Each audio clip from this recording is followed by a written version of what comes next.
Christos first to introduce himself and Friedrich Ebert Stiftung, because this is an event held jointly with them. And then we will come to Allison to speak, if that's okay. And then we'll come to Gwen, and then hopefully we will have Catherine with us after that. And then we'll have time for Q&A towards the end. So Christos, go ahead, and thanks so much for co-hosting, and thanks for joining again. Thank you very much, Mike. I'll try to be short. Welcome everybody, and thanks for being with us tonight again.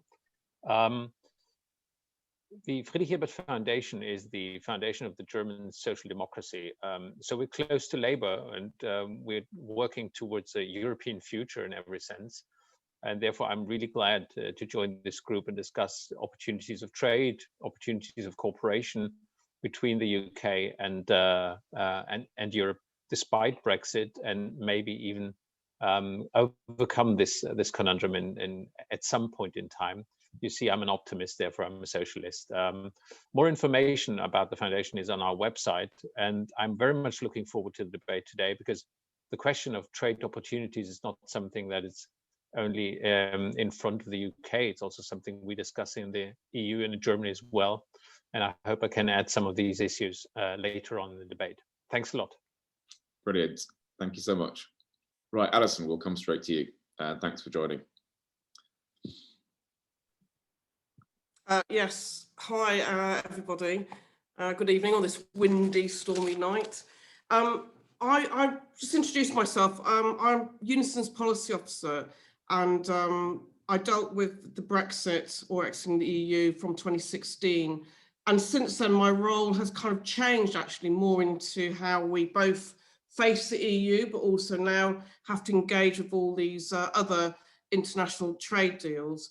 And what I was going to just chat tonight about was to update you on kind of what's going on from the TUC Unison perspective, given that we obviously work very close with the TUC.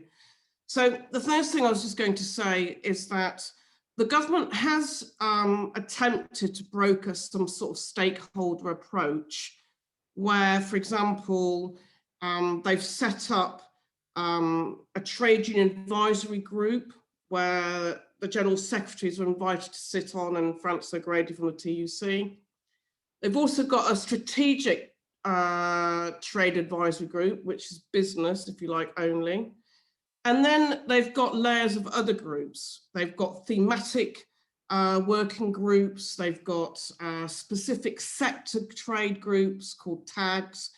So it's actually, you need a little roadmap actually to actually understand that there's all these sort of groups going on.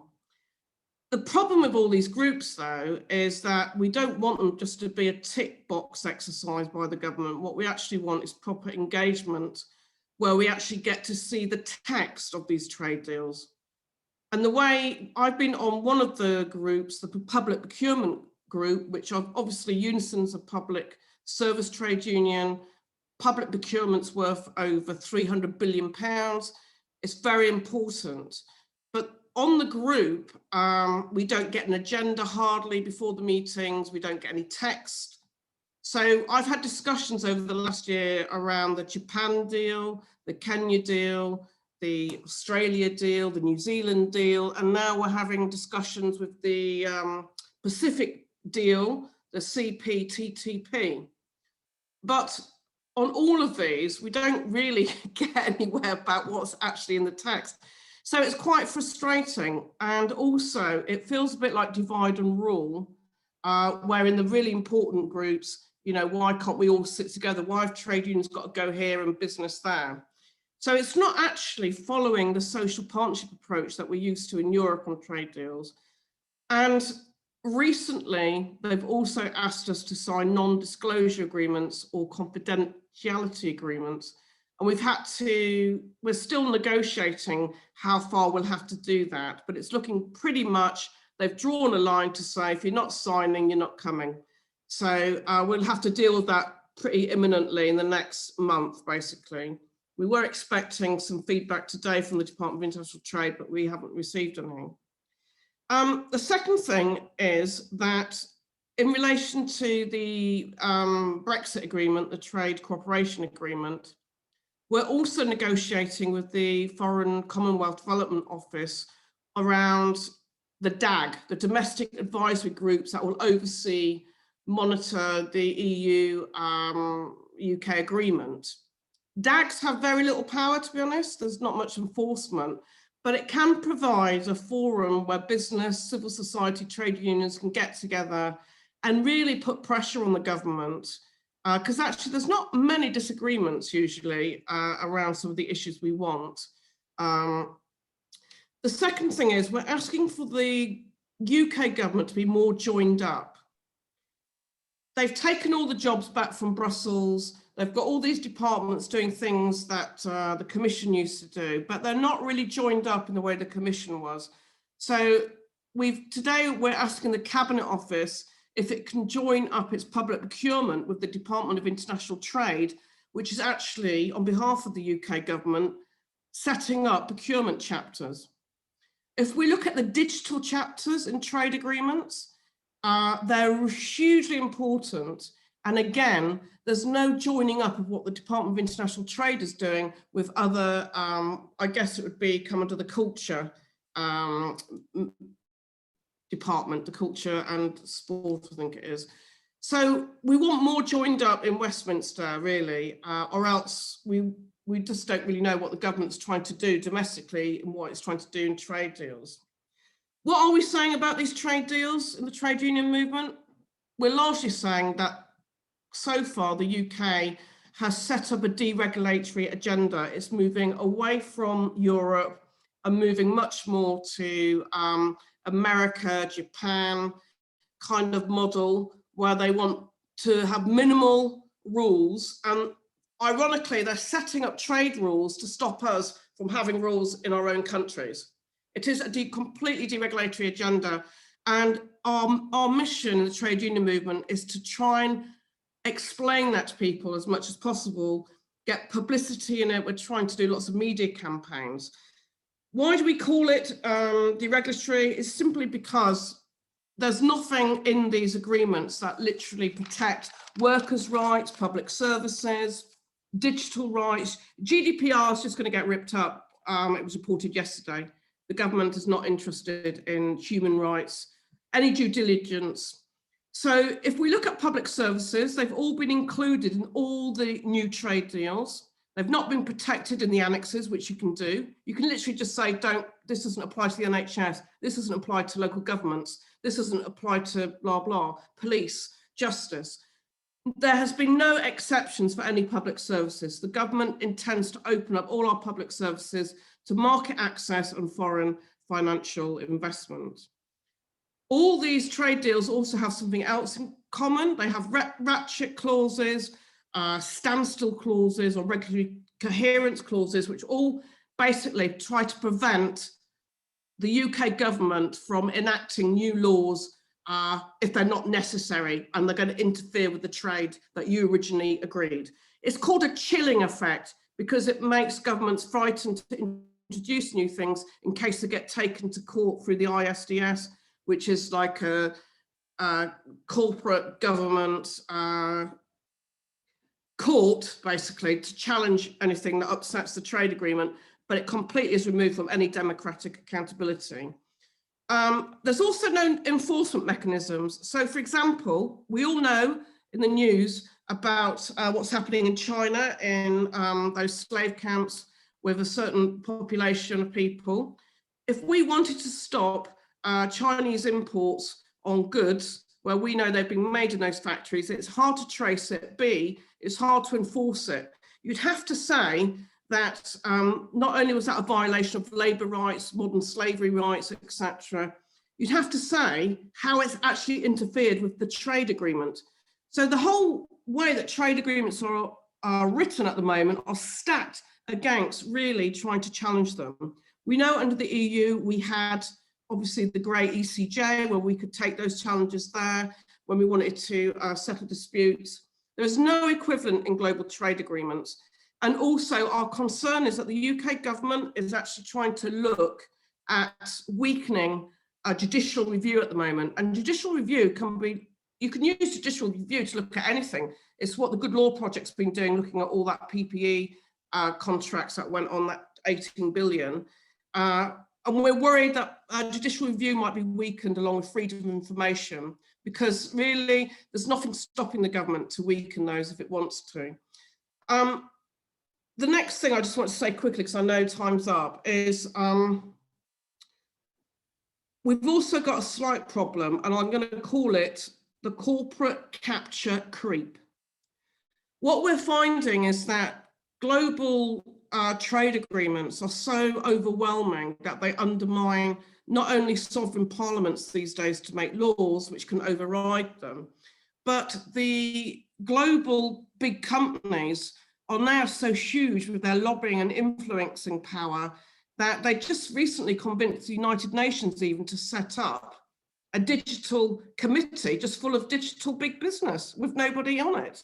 The WTO has moved away from multilateralism to plurilateralism. The UK has signed up to 2 agreements. One again is digital liberalisation, and the second one is on even further deregulation of public services or services in general. The danger of the plurilateralism is that some of this is actually illegal in the own WTO rules. We can't even see the text. Most of it actually in the services has been written, is about to be published, but we've never seen it, and they've been negotiating this for 2 years. So we have not only a problem with trying to influence trade deals, we've also got a problem of trying to influence the WTO, which sets some of the bottom line, if you like, the minimal regulations in trade deals. So we are facing challenging times. Are there opportunities? We are using as much as possible all the social partnership approaches that the government is trying to provide. And we're also saying how, we want that to facilitate a lot more detailed negotiation. But we've been working very successfully with the Labour front bench on a lot of these issues, pointing out information. Believe it or not, we now work with every trade union that we have to now sign a trade deal with. So, I can be up at 7 o'clock in the morning talking to Australian trade unions, New Zealand trade unions, so that we know what's happening, because we simply can't get the information to government. And the same with other trade unions around the world. We have to create all these new international alliances to work with. So it is there are probably more challenges at the moment than opportunities, but also what we think and hope will happen is that, like we had the TTIP campaign, that people get a bit more engaged around some of the issues that we're going to be facing. At the moment, we've had the pandemic, and obviously the pandemic and dealing with the pandemic has had to come first. We understand that. But what we're worried about is that while we've been dealing with that, the government's just carrying straight, full on, secretly doing all these things without telling us. So I'll leave that there, Mike. I hope that wasn't too depressing.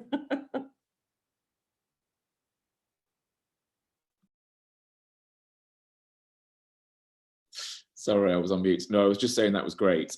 Thank you so much. I mean, lots in there that is worrying, but we need to know, don't we, so that we can do something about it. Right, Gwen, we'll come to you, and then Catherine, great that you joined. We will come to you after Gwen, and then we'll have time for Q&A after that. So Gwen, go ahead. And you're from Green Alliance, is that right? Thanks. Yeah, I am. Thanks, Mike, and thanks, Alison. I'm going to move on to the cheery topic of climate change, so continue the theme. So my name is Gwen Buck. I'm a policy advisor at the environmental think tank Green Alliance. Green Alliance is a think tank. We've been around since the 70s, and we work with politicians and policymakers, other environmental organisations, civil servants and the like, and basically just try and really ratchet up the environmental agenda and making sure that sort of environmental leadership is key in government. One of our big projects is Green UK, and Green UK is a coalition of 12 environmental organisations, sort of major environmental organisations. So we're talking National Trust, Greenpeace, Friends of the Earth, those kind of organisations that I'm sure you all know and love. And we came together after the Brexit vote because we basically wanted to make sure that through the Brexit process, environmental standards that we had through being a member of the European Union weren't lost. So we've been working really closely on the various pieces of legislation that have happened because of that. So things like the Environment Bill, Agriculture Bill, fisheries and the like. But I think when we first started out with Green UK, there was a bit of an elephant in the room, and that was international trade, because it had been part of the EU for so long, and now we're kind of like back gaining sort of competency of trade, and sort of those of us in the environmental movement were thinking, oh God, what is this going to mean for both our environment here in the UK, but also our global footprint abroad? So it was something that we really sort of skilled up on, and also have really been engaging with Department for International Trade, as Allison mentioned, also in some of those groups, and experience the same issues, but trying hard to really get the environment sort of front and centre of the department's mind when they're thinking about trade deals. Because I think historically we can't really shy away from the fact that trade has had quite negative impacts on the environment. There are opportunities, and I'll come to them, but as Allison was mentioning with her point of view, I think the challenges outweigh those opportunities at this point. So there's sort of like the obvious things that you might think about. So increased shipping obviously increases carbon emissions from the shipping and the freight, and often that shipping is transporting fossil fuels. So there's sort of like a double whammy there. And also, obviously the aim of the game in terms of free trade is to eliminate tariffs. And if you're transporting and increasing production of products which in the first place could be environmentally damaging through deforestation and the like, it can also lead to downward pressure there as well. So there's sort of those things, but then there's also maybe the more sort of under the radar impacts on the environment that trade can have. So Alison already mentioned ISDS, so the idea of governments being taken to court for introducing maybe legislation that could be beneficial to the public. So a lot of the cases of ISDS have actually been to do with environmental regulation. So a country might want to ban a coal-fired power station and then get taken to court because burning coal is seen as very important to a business model. So it's these quite concerning things that is really sort of like at the centre of our minds when we're thinking about trade going forward.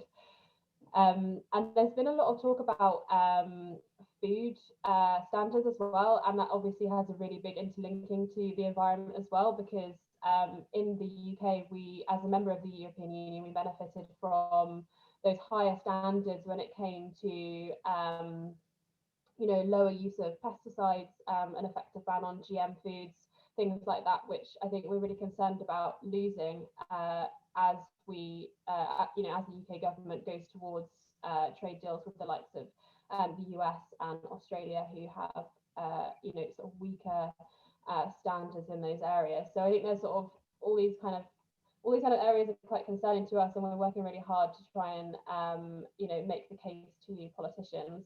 But I think it's really tricky in the sort of current climate, because the way that the Department of International Trade is working is just, as Alison said, just sort of steamrolling ahead, and it feels like there's very little chance to input. So I think really raising these concerns as much as possible is really key. In terms of opportunities, I think we can look at trade to have some opportunities for the environment. And I think namely trading in sort of like environmental goods and services. So if we have a wind farm factory in the UK that we could export abroad, so that to help other countries decarbonize in their own countries, that could be really beneficial. And the government has sort of eliminate or reduce tariffs on environmental goods in order to sort of help that. But I think that that's actually quite a small area, and it's something that we hear the government talk a lot about, is reducing tariffs on environmental goods, and that's sort of like the nice shiny medal that they're able to point to. But I think what we need to see, and what we as sort of an environment sector really want to see, is actually a really holistic trade policy, where that sort of decarbonisation and tackling climate change is actually thought about in all the different areas. So not just confined to the environment chapter of a trade deal, but actually is sort of seen throughout. And I know chatting with colleagues from sort of trade union point of view as well, I know that sort of that's really important for them as well, sort of in terms of making sure that the whole trade agreement works for people and the planet, and it's not just sort of confined to the sort of chapter that it's in. I'll leave it there, but yeah, it's really good to chat to you, and I'm looking forward to the discussion. Thanks. Brilliant. Thank you so much. Catherine, we will come to you. Thanks, Mike, and great to hear Ali and to hear Gwen. And it's just very difficult at the moment to pin the government down because so much of it's happening behind closed doors. I bring apologies from my colleague Emily Thornberry MP, who normally speaks for the Labour Party on trade. But I was on the International Trade Select Committee for a bit and visited the US and Canada and had a bit of a feeling for some of the issues that they were struggling with during the Trump era. But the people who are on that committee, some of them are now ministers, and I know what their views are and how they are actually genuinely free traders. And I think what's interesting for us who are quite political is there is a real split in the Tory party, because some of them are very keen to see, for example, a lot of things made in the UK for manufacturing to be brought back, and others of them just really want to continue along a kind of a global free trade bonanza with zero rights for workers and so on. So I think, interestingly enough, the trade unions and the Green movement will probably end up having to lobby some of those backbench Tory MPs as well as us. I think we'll be natural bedfellows, but I think that's where a lot of the debate is going to come down to, just how much do those new Tory backbench MPs wish to sell out some of their homemade industries, and how happy are they for things to be made, in Sri Lanka or in India or in China or areas where human rights is a big problem. I'm going to do the international, and then I just want to do a little PS at the end, Mike, on Ireland, because I met with with Thomas Byrne this morning, who's the Minister for Europe. So broadly speaking, we know right now that as a result of leaving the EU, our fisheries are suffering, manufacturing is suffering, small businesses are suffering, and consumers are suffering. I think on the trade union side, a lot of it has yet to kick in, but eventually we will see a diminution of workers' rights. Many of you will have followed our coverage on this.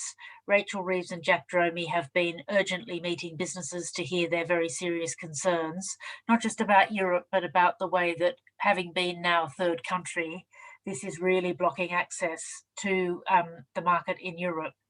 And the Tories aren't even keeping up to their side of the bargain, which was to appoint 50,000 new border control staff who would be able to process the paperwork. Basically, what we see is a desire to do a lot of business with some of the countries that we are extremely worried about in the labour movement.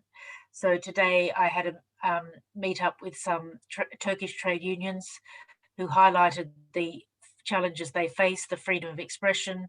After China, they have the highest number of jailed journalists, and many of their public services are compromised because of the repression. And on that call, some of the trade unionists were saying that they do fear that they're heading towards a sort of fascistic state under Erdogan. So these are the sorts of deals which we know that our government wants to cultivate and wants to sell arms to Turkey. And that is deeply worrying when you can see the repression that's going on there for trade unionists.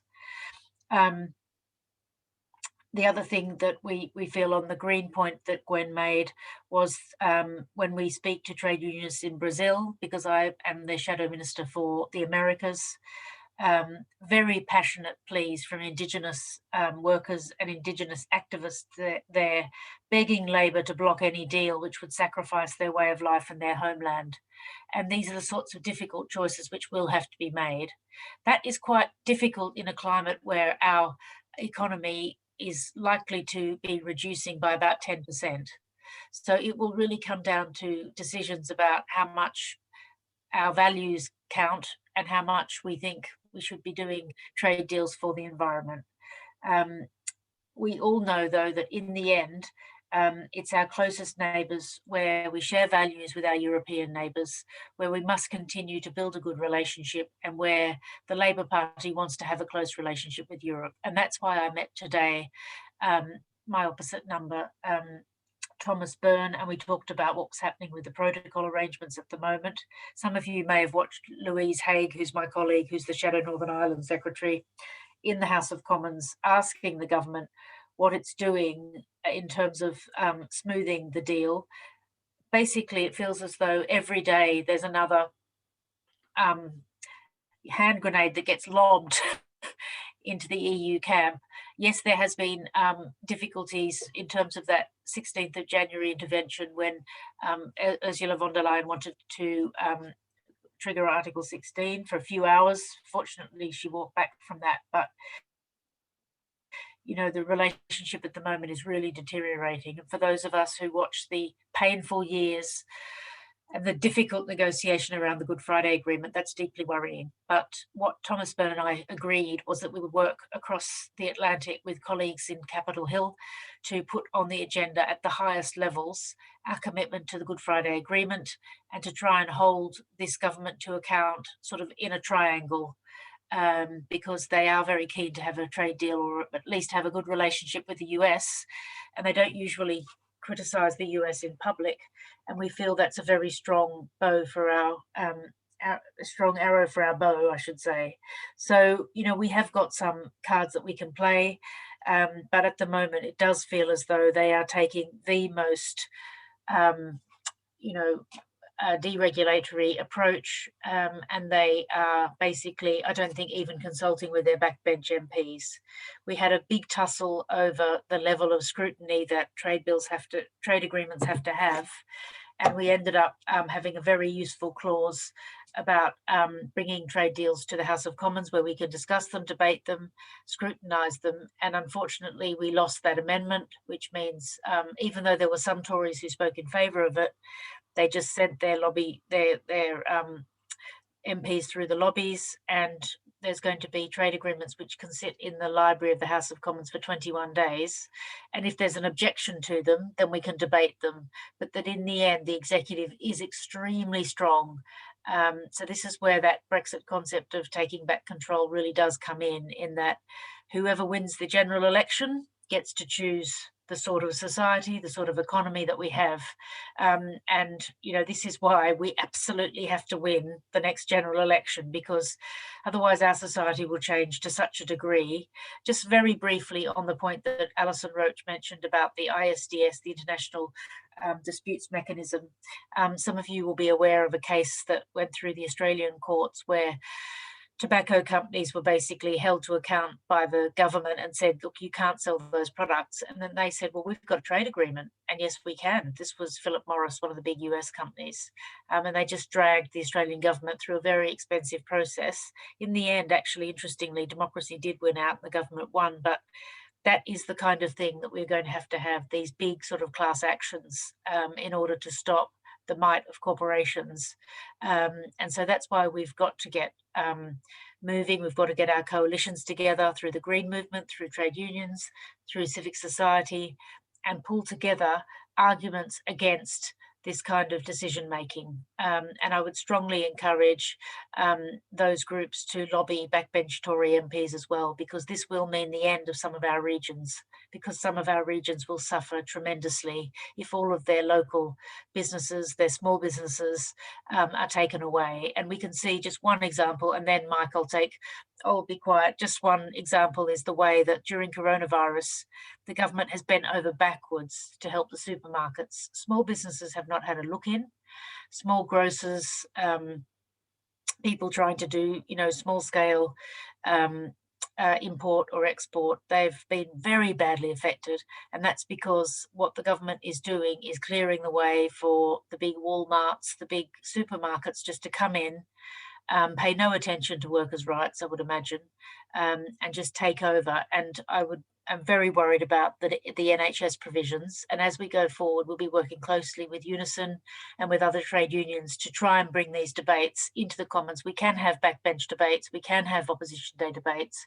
We have got Prime Minister's questions, but we desperately need to get some more of those Tories onto our side in order to block some of the more harmful elements of these bills coming forward. Thank you. Brilliant. Thank you so much, Catherine. That was great. All the speakers were great, actually. So thank you all for that. Right, so we've got a good amount of time now for questions, for Q&A. So if you'd like to ask a question, you can either write it in the chat, or you can raise your hand using the reactions tab, which you should have at the bottom of your screen. If you haven't got that, feel free to just type in the chat and say that you want to speak. So first question from me, for all of you, I mean, feel free to decide if you want to take it or not. So I think, I mean, you've all talked about quality of trade, which I found really interesting, you know, as in what can happen to us if we have bad agreements in terms of climate, in terms of standards, in terms of workers' rights, and so on and so forth. But we also, of course, need to think about quantity of trade as well. And I mean, we've all seen since, you know, the end of the transition period, that trade volumes between us and the EU have gone down, you know, precipitously. It was something like 56%, I think they announced in with Germany, which is huge, and that will of course have an impact on businesses and jobs, and you know, and all of that. And as we know, EU-Ireland trade used to come across what they call the land bridge, which is us, and it's now most of that, well, not maybe not most of it, but a lot of that is now increasingly going around us on ships instead, because it's easier and it's quicker, and they don't have to queue for hours to get in and out of Dover. And we've also been told the whole way through Brexit that there isn't enough available trade in the rest of the world to replace lost EU trade, which is partly because the EU is a very big market and partly because of geography. So I guess my first question to all of you is the future of trade under this government, at least, only dark in terms of, are we looking at reduced trade volumes, whatever future trade deals are put in place? And are we, of course, also looking at deregulation, lower standards, worse working conditions, lower quality products on our shelves? Who wants to take that? Big question, I know. Allison. Ali, you go. Oh, you're on mute, I think. There you go. I was just going to say, I think the volume increase argument is just absolutely not going to stack up with the evidence. Everybody knows that. If you look at it just seems to me it's more about values that is happening. There's a global fight about values. What do we want out of these new global trade deals? Not how much do we want? And I think those values are really a kind of liberalisation, or even more liberalisation and undermining. And I have to say, particularly, it's ganging up on Europe, I have to say. When I read WTO texts and I see what the UK is joining, what I find is that they want to remove wording, for example, on GDPR or data privacy, that links those rights to human rights. So, for example, if you look at the adequacy decisions on where the EU ruled that the American Privacy Shield broke European human rights, because basically the US could not guarantee that the data that they were using, the data that they were using that belonged to Europeans wasn't going to go to some surveillance. Actually, it's the same risk here as well in the UK. But at the moment, we've got a draft agreement. But what people are saying is the UK wants to have its own adequacy agreement, but it doesn't want to base it on the EU privacy rights. And it's the same in trade agreements of everything. And the second example would just be cost. If you look at the Green Paper and public procurement at the moment, the government's written 2 new public procurements, one for health, which is just health services. The other Green Paper is for non-clinical services. So it includes all your catering in hospitals, or your gloves, your PPE, it's everything. And the Green Paper I'm working on that I've got to get in tonight, literally doesn't say anywhere that they are going to mandate that when you want to contract out tender, that you can't use cost only. The European Union always said, don't use cost only, because it just brings you the race to the bottom. You must have a quality ratio of cost and what we call social, labour and environmental criteria that you use to award the contract. And you can weight that under the EU law however much you want.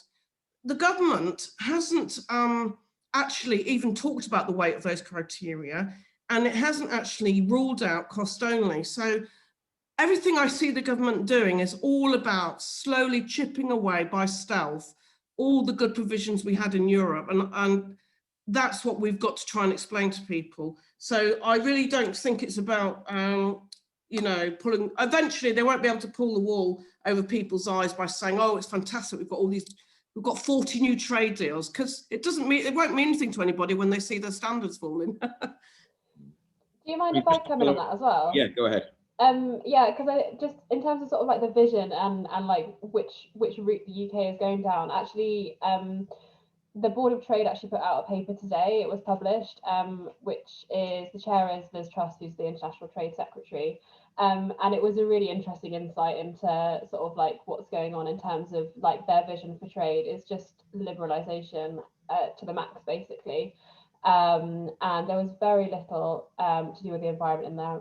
I'm guessing Allison will probably have had a skim for it in terms of workers' rights as well. I didn't look on that aspect, but in terms of sort of the countries that they're looking to, they gave 3 examples of countries that they want the UK to sort of mirror, and that's Australia, New Zealand, and Singapore.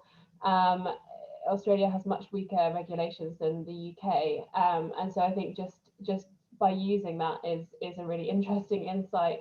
And they also they're trying to frame it in terms of trade creating local jobs, which I find interesting. But the sort of like also from the #1 example they gave was about sort of exporting UK beef to the US, and we know that beef is going to have the sort of production of beef is probably going to have to reduce because of climate change. It just feels very disjointed from any other department. In terms of, you know, we've got like a climate change target of net zero by 2050, and the Department of Environment is working on the Environment Bill, which is putting all these standards in, and then you have the Department of International Trade, which seems to be going down a very different route. So it's kind of going to be interesting to see that those two sides weigh out, because I know Catherine also mentioned that sort of like two sides to the Conservative Party. So it'll be interesting to see who wins really, and where the power is going to lie. Mike, perhaps I can pick up the China trade deal question there in the chat. Yeah. Just because those of you who are Parliament watchers will have seen that there was a very lively debate in the Lords about the Genocide Clause, which basically the government was defeated on, which said that we shouldn't have a trade deal with a country that, you know, had been found to have committed genocide, and there's strong evidence that that is what's happening with ethnic cleansing in Xinjiang region of China. Dominic Raab scurried into the House of Commons to talk about supply chains and how he would do more to clamp down on supply chains, which had modern slavery implications, which is good. And I think that's great that he came and used the FCDO platform for that. But that's because he doesn't want to be called somebody who does a trade deal with a country that has a terrible human rights record, because we know that, you know, there are very serious questions for, you know, the Tibetan question, for Xinjiang, you know, for what's happening in Hong Kong. And, you know, we've got sanctions against a lot of individuals in Hong Kong, and yet we want to do a trade deal with China. It just doesn't make sense. So, you know, I feel that it is very confused, which is what Gwen said. There's all sorts of different things everywhere, and it doesn't feel as though it's a proper policy. But I think that's probably their strategy right now. Their strategy is probably, we've got a lot of problems with our Northern Ireland Protocol. While we're working through those, we'll do a big blue skies thinking exercise on trade. And then, you know, by this time next year, we'll start saying what we really want. Now, I don't know if any of you look at the polling, but within the Conservative cabinet, the most popular cabinet minister is Liz Truss, because she gets to stand there next to, you know, flag from X country and shake hands, and because that's Brexit, isn't it? Brexit's sort of being done. Whereas we know that what that means is a sort of possibly a 1%, if you're lucky, increase in the volume of trade. Meanwhile, you know, there's a danger that our supermarket shelves will be empty by next month because they've been so hopeless at working out the relationship with Europe. So I feel until people experience it in their everyday lives, this will be a very interesting debate and discussion for people like us who, you know, are looking at the fine detail. But I feel politically the traction is only going to start to have some level of intensity once people can experience in their everyday life. And I think that's going to be about your day-to-day living, and also the energy question. because there are lots of unresolved questions around energy. And if we had some kind of a blackout where people couldn't get their power supply, I think that's the sort of thing where they'd start worrying about Brexit. And obviously food, and also holidays. I think if there are issues in the summer or even into next year about travel, I think that people might start to think that Brexit wasn't such a good idea. But at the moment, we're still very much in the phony war.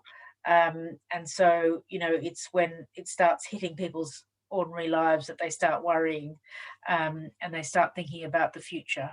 And in the meantime, we know that, there's the contraction of the economy is deeply worrying, and that these big maneuvers around trade are only going to make things worse in the short term. I think, perhaps in 20 years' time, if there were a whole lot of high quality trade deals signed off, then perhaps things would have a good look and feel. But I think this idea that you can quickly get to where the free trade people want to get to, or even where the non-free trade but pro-Brexit people want to, it's just a myth. It's just a fiction that you can just recreate what we've had in terms of all the complementarity and, caring about, animal welfare, caring about the countryside and all those things. So, and also they're going to have real trouble paying for it all, because they've promised the farmers, great subsidies. They've promised the fishing community all these subsidies. They've promised us the NHS, haven't they? What happened to our great promise on the side of the bus? And eventually that's just not going to be possible. But the trouble is that we have somebody who doesn't seem to think the truth is very important, who's running the country. And sooner or later, I think the penny will start to drop. And I hope that we can then come in, because if we get in 23, 24, we would be able to, in a way, win the peace. And also we will have a couple of years of experience of the Department for International Trade to know which way it's going, and know which things are good that they're doing and which things are absolutely terrible. And we'll be able to go forward from there. But certainly I think it's worth keeping in touch with Ali and the trade union movement about which trade unions, what are they warning about. I know that in Australia, for example, the car industry virtually went overnight in Adelaide as a result of the trade deal that they had about 3-4 years ago, because we had evidence of that from trade unions when we did the report back in the International Trade Select Committee. So, I think we're going to see the beginning of this start to go really wrong in about 12 months' time. Thank you. Thank you all of you for that. So one follow-up question from me, and then there are a few questions in the chat, which I'll have a look at in a minute. But one follow-up question for me is that all this discussion of lowering standards, whether it's animal welfare or workers' rights or food standards or, whatever it is, all the polling and all the evidence I've seen, consistently since 2016 has said that the public are, dead set against that, including Leave voters. Apparently, people think that we've got some of the best regulations and standards on the planet, rightly or wrongly. And I guess it's part of pride in Britain, which is always no bad thing, even if it's inaccurate in this occasion. But what they certainly don't want is to see those standards fall.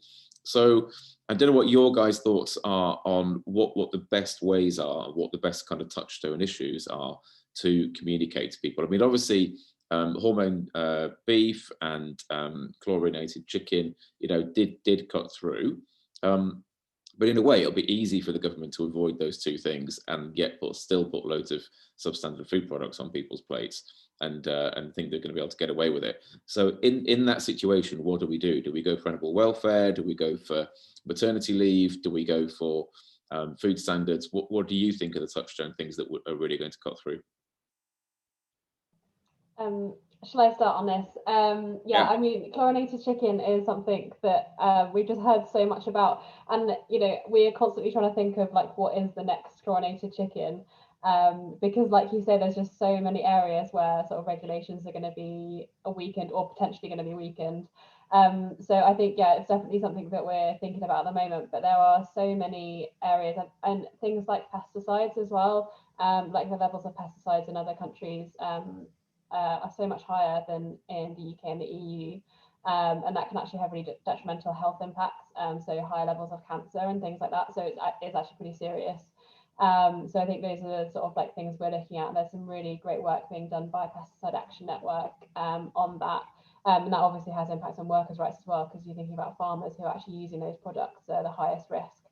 And in terms of sort of like the two different camps, I know we've spoken about it before, but like, yeah, it is amazing that even in those sort of like red wall constituencies, there's been loads of focus groups done there. And members of the public are really concerned about food standards and things like animal welfare.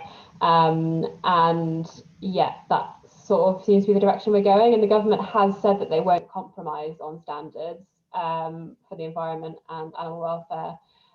But we've yet to sort of see that in law. So what we'd really want to see is sort of really sort of strong, what we call non-regression clauses, so where you can't regress on your standards. But they keep saying in public that we're not gonna go backwards, but we've seen very little sort of actually of that promise. So I think it's sort of, yeah, it's very tricky to see, yeah, who's gonna win. Thank you. Who else wants to come in on that? I'll come in, Mike, and then I'm afraid I have to go off because we've got GC tonight in our local constituency. I think Gwen is right about the food and focusing on food, because I think food is such a big theme at the moment with the food banks that we have, with the poverty that people are experiencing. Destitution is set to triple. So it's going to become much more difficult for people just to afford food. But equally, even though people find it very hard to have the money to purchase the food that they need for them and their families each week, if you ask people about the quality of their food, they like the fact that the EU has high standards. They like the fact that there's organic products, even if they themselves maybe don't buy them, they like that. And also, I think people really do respond to the workers' treatment question as well. And I think we need to work out sort of as we go through our National Policy Forum conversation, and I think that's going to be signed off by the NEC, certainly by the autumn. We need to look at sort of what are our top 5 conditions for trade deals. The US is a really interesting one, because under Trump, of course, we would just say, well, we don't want to have a trade deal with the US. When I was in Washington with the International Trade Select Committee, I met John Lewis, who of course sadly has passed away, God rest his soul. But he said that in TTIP, we just didn't speak to the trade unions early enough. So I think what we need to say very clearly is the trade unions have to be in at the beginning of these discussions, otherwise there won't be a trade deal because it won't be voted through by Parliament. So setting the bar quite high, and also looking at best practice, because what Ali is saying is basically she's talking to other trade unions from different movements to try and work out what best practice is, and trying to work out, you know, what are the standards that we wish to adhere to, and how do we work those into a trade deal from the beginning. And then thirdly, just on the human rights piece and the national security piece, I think we are in a position now where we can argue that we want to reduce trade with certain countries, even if they're very big and influential economies like China. That, you know, we do think that people should be treated like human beings and not put away in, you know, barracks and locked up under lock and key and having to learn another language and basically experiencing ethnic cleansing. And now that is, you know, in the papers every day almost, I think people are more aware of what's going on. I know that the government is sort of doing a pivot towards, you know, Indo-Pacific. You know, even in India, there are serious human rights abuses amongst the Muslim community. And there are real questions there about what the synergy would be anyway, because I'm not sure, maybe there's some tech or there's some other things, but, you know, there's a lot of question marks there about what would a trade deal look like, what are the goods or services that, you know, might be traded there, which we don't already do without a trade deal. Obviously, Canada, there are possibilities there. So I think where we need to get to for our own internal discussion as the Labour movement for Europe is, you know, what are our standards? What do we want to say? Because we do actually have a little bit of a luxury of time now to lay out, you know, say 5 principles, the top one being workers' rights, but then the environment, standards, something about farming and the way that we do farming, and then, you know, working out sort of which countries fall into which categories. I mean, we are in that position, and also the TUC has a relationship with nearly every country in terms of its trade union arrangements, and we could look at which countries we feel we would want to do trade deals with or enrich a deal which has been just turned over. Because a lot of the deals which Liz Truss has said, this is a deal with such and such, is just turning over what we had with the EU anyway. And, you know, the other one is just, you know, really trying to build up again very, very strongly our relationship with our European partners. There's no issues with human rights. I mean, obviously, with some countries, Hungary and Poland and so on, there are things around women's rights, around LGBT that we have to keep working on. But as a bloc, it's the most straightforward because, you know, we've got the same standards. So, you know, I feel we can do this. This is something where we can be ambitious, but I think the trick's going to be in how we communicate it. We have to be able to boil it down so that when it comes to the general election, the Tories don't just get a big, you know, digger with a big polystyrene box and say, get Brexit done, or whatever it is. Because some of this is quite wordy and is quite hard to explain. We've got to find ways of communicating that in a snappy way. So, you know, I don't think this is impossible. It's definitely doable, but it's how do we communicate it and how do we get it out there so that people trust us to be better than the Tories, not just to sell their rights away down the river, but also just to be able to have the kind of society that we want to have. And have that opportunity to win people back to, you know, high quality standards, high quality environment, and also young people. How do we get, I mean, Gwen's probably the youngest on the call tonight, but, you know, we've really got to reach out across the generations and get young people active and caring about, you know, human rights, national security, you know, peaceful resolutions, workplace rights. You know, we have got a very political younger generation, and so we have an opportunity now to grab that spirit and try and mould it so that we've got a great policy offer, but that they help us with the communications. I agree with all of that. Catherine, I know you've got to go. Thank you so much. I do. Lovely to see everybody, and we'll be in touch. Bye, Ali. Thank you. Thanks, Gwen. We'll see you very soon. Great. Right, we are shortly coming up on time. So Catherine and, sorry, Catherine's gone. Gwen and Allison, I'll come to you for final comments, things that you think that we need to be working on as an organisation, as Labour for European Future, and things that we can all be doing as people who are on this call. I'll just go back to actually two things that we're doing, which actually was suitable to answer your last question and this question. Great. Essentially, Unison and all the trade union movement call for trade deals really to be slimmed down, because you don't need everything in these trade deals. You know, you literally don't. It's just a myth that you've got to throw everything in the kitchen sink into them. So we call for all public services to be out of trade deals, because all the evidence is that outsourcing really just doesn't benefit anybody. It's not even benefiting big business, which I'll explain in a minute. But what's actually the trend in truth at the moment is not outsourcing, it's actually insourcing. And I did have written a paper for Fleur Anderson MP, who's the Shadow Cabinet Public Procurement, setting out the evidence we have now of why contracting authorities are wanting to keep in-house services. So that's one of the arguments. The main thing is that because you've got austerity in public services, there's no money in private contracts running public services. That model's gone. It's not fashionable, it's outdated, it doesn't fit austerity. So the government, bizarrely, has actually set, you know, the basis of actually not outsourcing, but insourcing.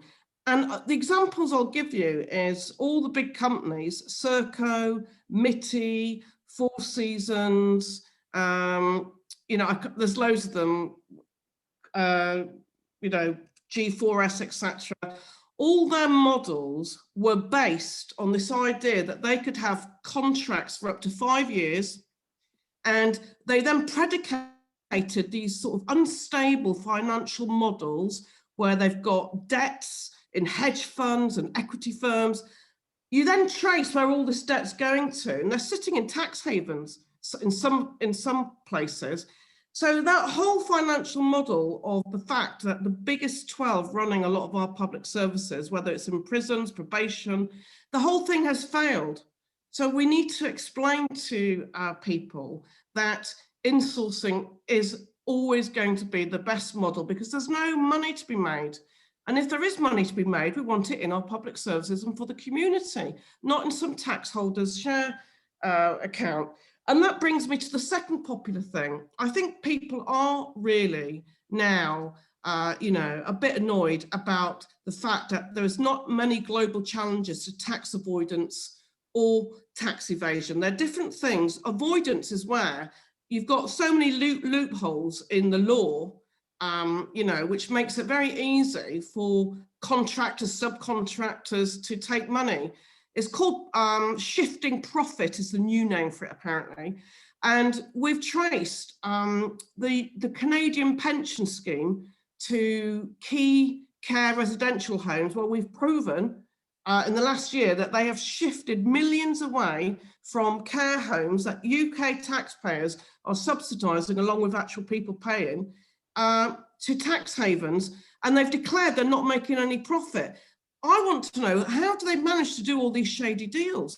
Lots of people want to know that. So I think we need to do more on tax. It's very popular with young people, following on from what Catherine was saying.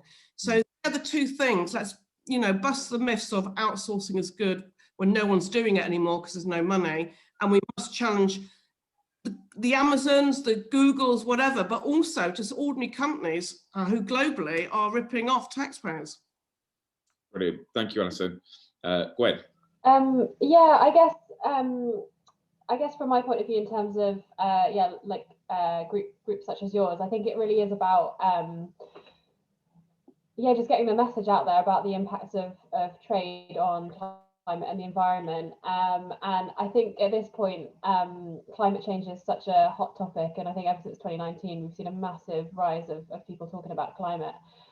So I think it's become quite in vogue, but I think what's a little bit concerning from my point of view is that you then sort of start to see a bit of greenwashing. So you see, companies and governments talking about, how they're going to do things in a green way. In that sort of vision paper that I was mentioning about, for which Liz Truss sort of authored, climate gets a tiny paragraph in the whole section, yet they're saying that it's sort of a green, they're going to do green trade. So I think it's really sort of about calling them out about how they're actually going to do that. They're talking the talk, but I think we really need to see them actually do it and walk the walk. I think, the government talks a lot about climate change, and I would say that some departments are doing well, but the trade arm just seems to be going in a different direction. So I think it's really about calling that out and really sort of keeping the pressure up. And I think, just really pushing for that close relationship with the EU, which I know this, what this group is all about, but they are our closest neighbour, and they do have, the best links to us in terms of climate and, how we want to see our the UK going forward as well. So I think really sort of making sure that we've got a close relationship there is really essential. And then future free trade agreements can sort of build upon that. But I think that is the place to start. And I guess I would just like to finish by saying that I think Labour has done an excellent job in holding the government to account. MPs aren't going to be given a vote on future free trade agreement, but it's always worth watching Emily Thornberry and trade oral questions, because she really does give them a hard time. So I think it's really good just sort of like to keep the pressure up and to hold the government to account, because it's pretty important stuff. Yeah, it's hugely important. We need to publicise all we can. And I think one encouraging thing this evening is one thing that is we do have on our side, I think, is public opinion. Like, people do care increasingly about climate change, and they want us to be, have a strong response to that. And they do care about workers' rights. They care about food standards, animal welfare standards. So as much as we can expose that these things are being whittled away, that only helps our cause. And more broadly, it helps the pro-European cause, because I think people are very aware that the new freedom that we have to walk away from these things is a result of Brexit. Right, we'll leave it there, but thank you so much, Allison, and thank you so much, Gwen, for joining tonight. You've both been absolutely brilliant, as I knew that you would be. Our next webinar is on the 22nd of March, which is a Monday evening, and that will be at 6 o'clock. And then we've got another webinar with Catherine and other speakers, which will be on the future of security and defence post-Brexit, and that was going to be on the 14th of April, which is another Wednesday, and that will again be at 7 p.m. So join us at either or both of those if you can, and it'd be great to see you there. And Christos and FES, again, just thank you so much for co-hosting tonight. It's been always great to have you. And I think you're co-hosting again on the 14th as well. So we'll see you then too. All right, well, good night, everybody. And thank you so much for taking part in tonight's event. Bye for now. Thank you.